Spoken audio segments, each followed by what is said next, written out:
পুরোহিত ভাই আমার মুয়াজ্জিন হ্যাঁ হ্যাঁ আমার পুরুষ ভাই ও আচ্ছা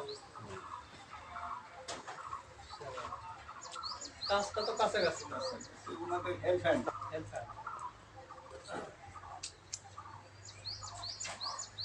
তাহলে আপনারা হলেন ধর্মীয় প্রতিষ্ঠানের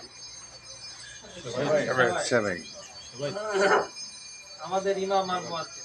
জানেন তো আপনারা না জানি ইমাম হলো আমাদের যে মসজিদে ইয়া করা আর মুয়াজ্জিন হলো যিনি আযান দেন যখন আমাদের ইমাম সাহেব থাকেন না তখন তিনি কোরআনের দায়িত্ব পালন করেন এরকম পুরোহিতের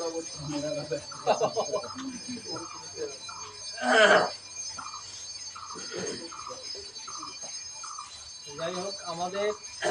এই যে আমরা একটা দায়িত্বশীল পদে আছি আমাদের অনেক দায়িত্ব আছে তারপর কি আছে দায়বদ্ধতাও আছে আর কি আছে জবাবদিহিতাও আছে